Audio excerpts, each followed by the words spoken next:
Dada Kondke 8 August 1932 ते 14 मार्च 1998.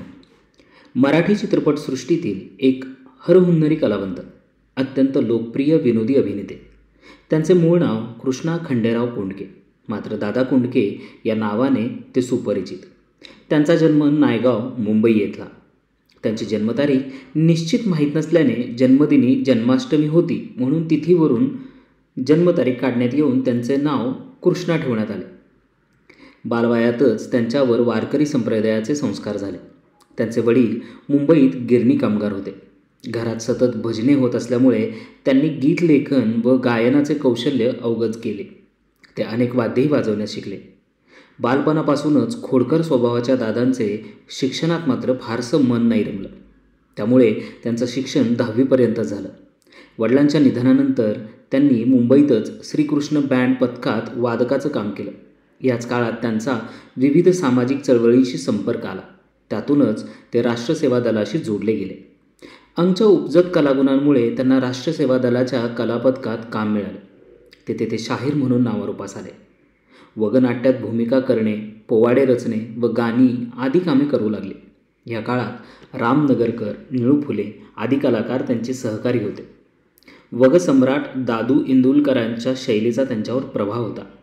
वसंत सबनीस लिखित छपरी पलंगाचा वग हे लोकनाट्य त्यांनी विच्छा माझी पुरी करा या नावाने रंगमंचावर आणले. या नाटकाला असलेला लोकनाट्याचा बाज तात्कालीन राजकीय सामाजिक संदर्भ व त्यानंतर औपराधिक मार्मिक भाष्याची विनोदी टीकाटिप्पणाची खुमसदार फोडणी यांमुळे हे लोकनाट्य अतिशय लोकप्रिय झाले. या लोकनाट्यातील त्यांची भूमिका अतिशय गाजली व ते प्रसिद्धीच्या झोतात आले. मराठी रंगभूमीवर दादांना मिळालेले यश पाहून सुप्रसिद्ध चित्रपट निर्माते दिग्दर्शक भालजी पेंढारकर यांनी दादांना त्यांच्या तांबडी माती 1969 या चित्रपटात सहनायकाची भूमिका दिली. मात्र हा चित्रपट म्हणावा तसा चालला नाही.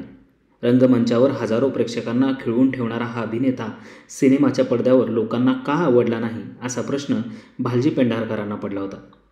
पुढे पेंढारकरांच्या अचूक मार्गदर्शनामुळे दादांनी सोंगाड्या 1971 दिग्दर्शित गोविंद कुलकर्णी या चित्रपटाची निर्मिती केली. या चित्रपटाने अभूतपूर्व असे यश, लोकप्रियता संपादन केली आणि मराठी चित्रपटसृष्टीत नवा इतिहास रचला गेला. त्यानंतर एका पाठोपाठ एक अशी 15 मराठी व 4 हिंदी चित्रपटांची निर्मिती त्यांनी केली.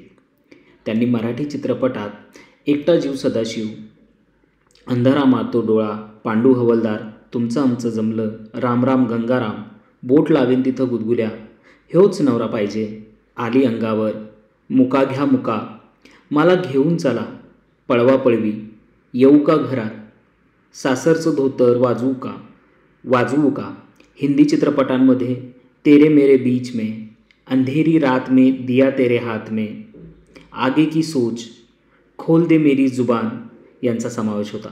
या व्यतिरिक्त भालजी पेंढारकर दिग्दर्शित गनिमी काबा या अन्य एका मराठी चित्रपटात तसेच मेहुल कुमार दिग्दर्शित चंदू जमादार व रामराम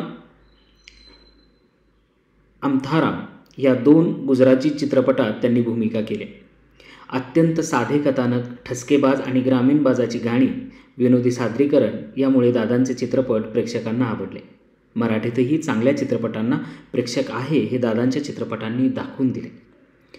1971 ते 97 या तब्बल 26 वर्षाच्या कालखंडात दादा कोंडके सातत्याने मनोरंजन करणारे चित्रपट देत होते.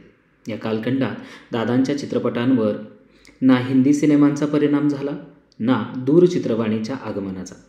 आकर्षक गाणी, उडत्या चाली व धमाल संवाद याचबरोबर दादांनी त्या काळच्या प्रचलित धारणांनुसार जो अनाकर्षक नायक उभा केला तो प्रेक्षकांना आपलासा वाटला. गावंढळ अशी अर्धी चड्डी, साधा भोळा पण बोलण्यात फटकळ असा हा नायक सर्वार्थांनी वेगळा होता. म्हणूनही त्याला खऱ्या अर्थाने लोकाश्रय प्राप्त झाला होता. दादांच्या चित्रपटामुळे पूर्णतः डबघाईस आलेल्या मराठी चित्रपटसृष्टीला त्या काळात नवसंजीवनी मिळाली. व्यवसाय म्हणून चित्रपट निर्मिती करून ती यशस्वी होण्यासाठी वितरण प्रणालीपासून सर्वच यंत्रणा विकसित करण्यात दादांनी स्वतःचे वेगळेपण दाखवले होते. त्यांची स्वतःची कामाक्षी नावाची चित्रपट वितरण संस्था व सदिच्छा नावाची चित्रपट निर्मिती संस्था होती. उषा चव्हाण या नायिकेबरोबर त्यांची जोडी विशेष लोकप्रिय ठरली. याशिवाय त्यांच्या चित्रपटात आईचं पात्र निभावणाऱ्या रत्नमालाबाई, संगीतकार राम लक्ष्मण, पार्श्वगायनासाठी महेंद्र कपूर यांचा आवाज अगदी घटकही तितकेच लोकप्रिय ठरले. दादा कोंडके यांचे ओळीने 9 चित्रपट रौप्य महोत्सवी ठरले. बहुजन समाजाच्या अभिरुचीची नाडी नेमकी ओळखून सर्वसामान्य प्रेक्षकांना रुचतील असे ग्रामीण बाजाचे विनोदी चित्रपट निर्माण केल्याने त्यांनी अफाट लोकप्रियतेचा एक उच्चांकच प्रस्थापित केला. त्यांच्या निधनानंतर शाहीर दादा कोंडके प्रतिष्ठान ही संस्था स्थापन करण्यात आली.